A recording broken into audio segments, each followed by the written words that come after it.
pertanyaan dari eh, Bapak Andi P. Sinaga. Ya, untuk pertanyaan pertama itu dari Pak Andi dulu ya. Kita menuju Pak Andi. Itu ada pertanyaan MQTT. Oke. Silakan Pak Nana, Pak Mahendra. Oke, dari Pak Andi Sinaga ya. Oke, MQTT itu maksudnya apa ya Pak? Jadi mungkin saya coba jadi connect apa namanya protokol ya. Boleh di mute dikit, Mas. Jadi untuk protokol MQTT atau HTTP itu biasanya kita gunakan untuk komunikasi IoT. MQTT itu jadi semacam apa ya? Protokol komunikasi, protokol komunikasi di mana di protokol MQTT itu kita menggunakan metode publish dan subscribe. Publish dan subscribe. Mungkin itu ada di pembahasan training kita sebenarnya, karena eh, cukup panjang kalau saya harus jelaskan secara teknis ya.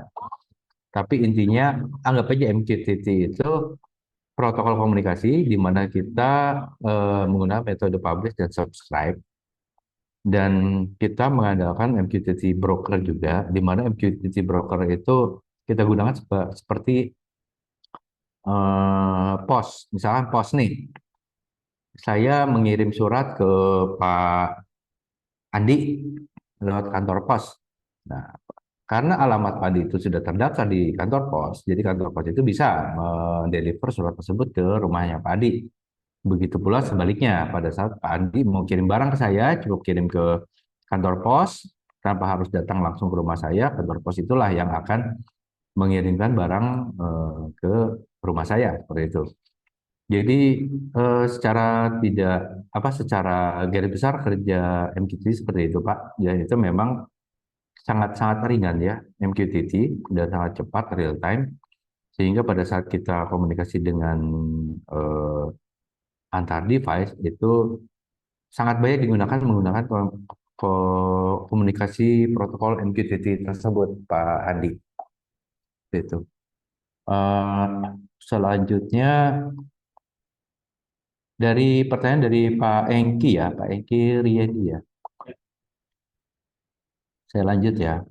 Apakah device yang tadi bisa dikontrol melalui smartphone? Bagaimana sistemnya, Pak? Oke, smartphone-nya Pak Andi ini kan berarti koneksi ke cloud ya, gitu kan? Dengan GSM, intinya koneksi ke internet lah. Jadi pertama kita harus ada sebuah server atau PC di mana PC tersebut harus bisa diakses dari internet, gitu. Atau misalkan tidak, ya kita PC di rumah itu nggak masalah. Tapi berkaitan dengan pertanyaan Padi tadi, MQTT brokernya itulah yang kita pasang di cloud. Jadi pada saat sensor mengirim data ke MQTT broker, nah, PC itu bisa menerima data yang dikirim, seperti itu. PC atau server itu bisa terima.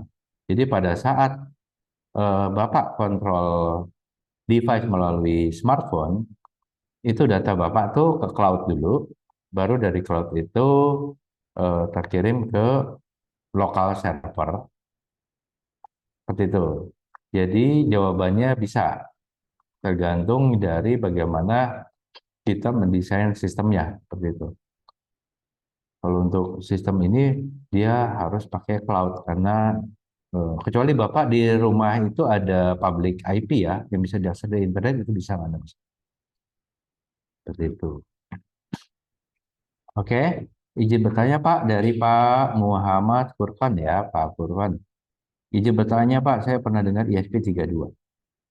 ISP32 itu keluaran Expressive System juga, sama seperti ISP8266, tapi dia memang lebih advance di sini. advance secara fitur, secara prosesor, pemrogramannya karena dia dual core juga gitu. Itu tapi advance juga di sisi harganya gitu. Jadi memang sebenarnya ini tergantung dari keperluan proyek. Misalkan Pak Furkon butuh proyek yang menggunakan komunikasi Bluetooth gitu ya, atau multi client, multi channel itu pakai ESP32. Tapi kalau misalkan Pak Furkon hanya butuh eh, proyek simple yang tidak perlu Bluetooth gitu, itu bisa hanya perlu WiFi aja. Itu cukup menggunakan ESP8266. Kalau ESP32 itu dia support ada Bluetooth, ada BLE-nya juga, Bluetooth Low Energy dan juga ada WiFi. Jadi biasanya mereka pakai ESP32 ini untuk apa namanya beacon. Kalau untuk indoor positioning seperti itu.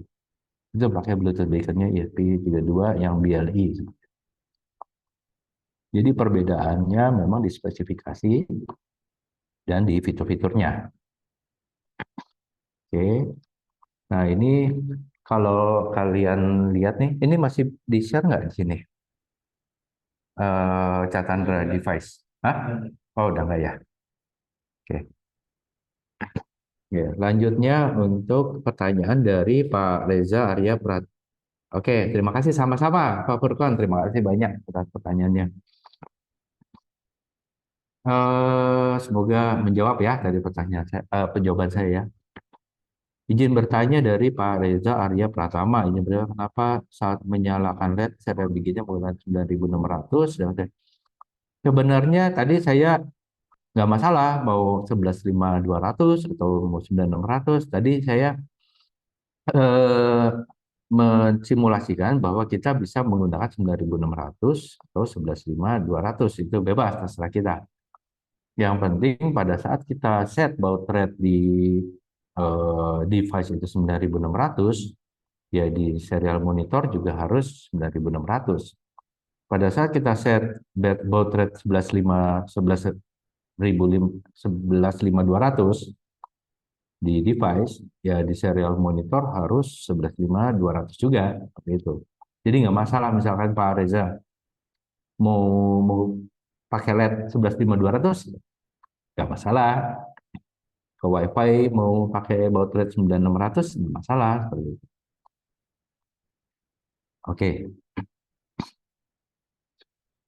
semoga menjawab ya Pak Reza ya. Iya, sama-sama Pak. Terima kasih.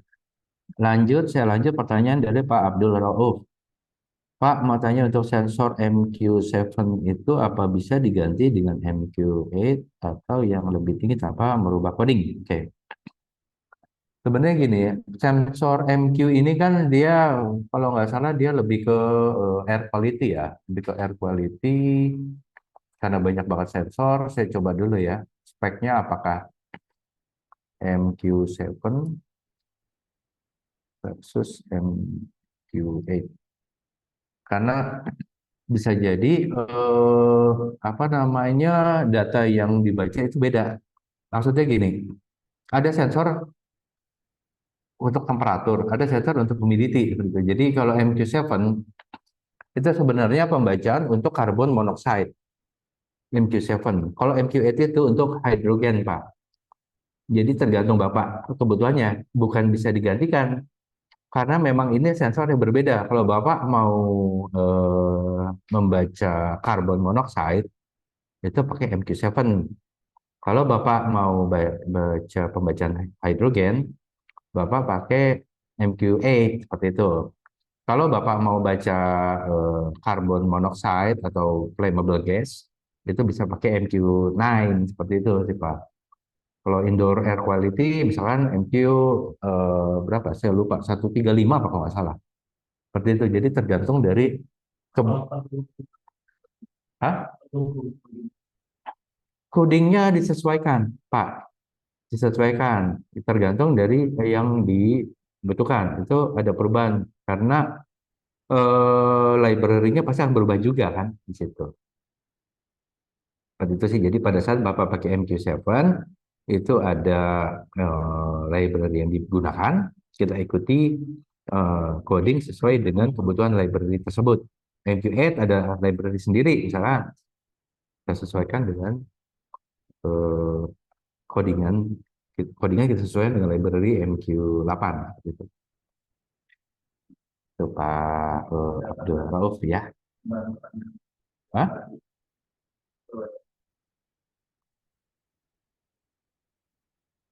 Oke, lanjut ke pertanyaan selanjutnya Pak Andi Sinaga ya Pak. HTTPS, HTTPS dan apa beda dengan MQTT? Sama-sama protokol komunikasi Pak.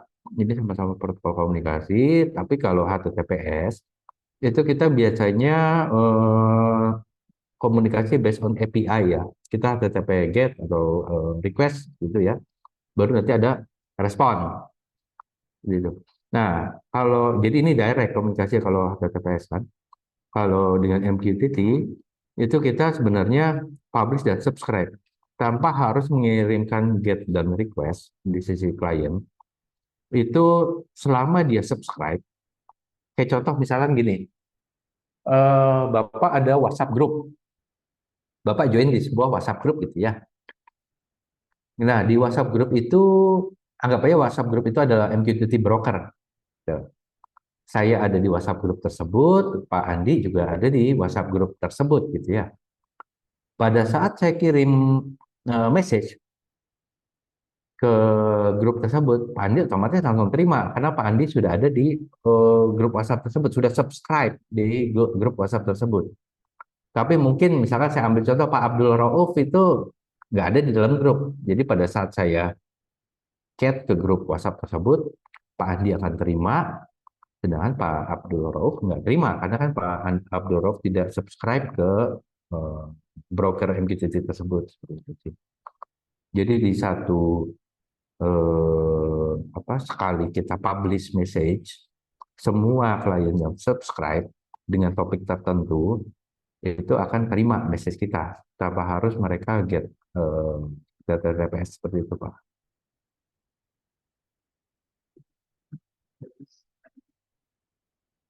Bagus Pak pertanyaannya karena kadang ada yang bingung juga di situ kan. Sebenarnya kalau untuk mengenal lebih jauh terkait MQTT atau HTTPS, saya saya lupa di web kita itu udah ada belum tutorial terkait MQTT ya. Kalau nggak nanti saya coba buatkan nih, tutorial singkatnya.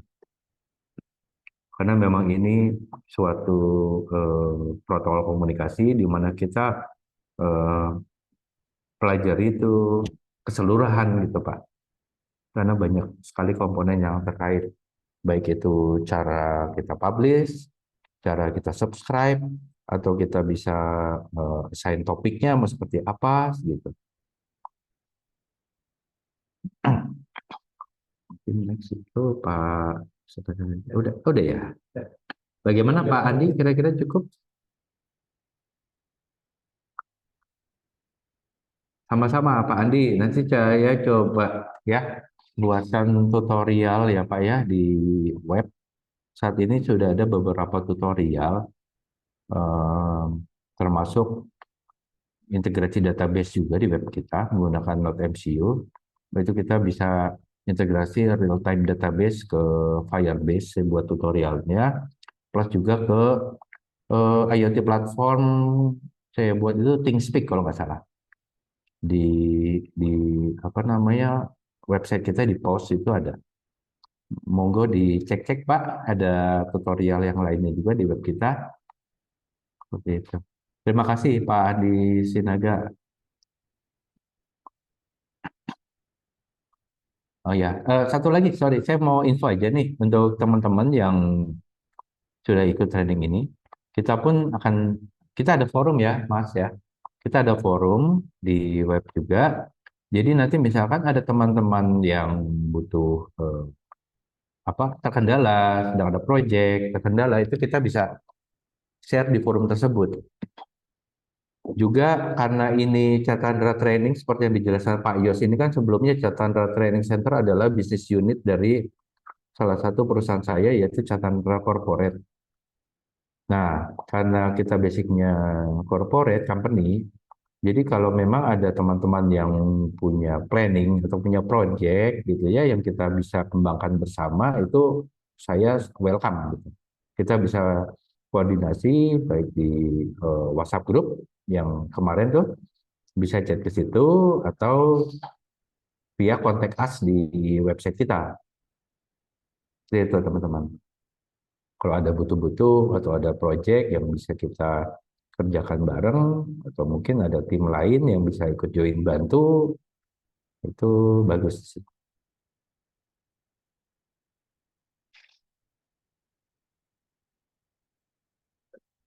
Oke. Sepertinya sudah tidak ada pertanyaan lagi, akan dilanjut oleh Pak Yos menjelaskan terkait toolkit dan promo-promonya ya, dan cara mendapatkan sertifikat.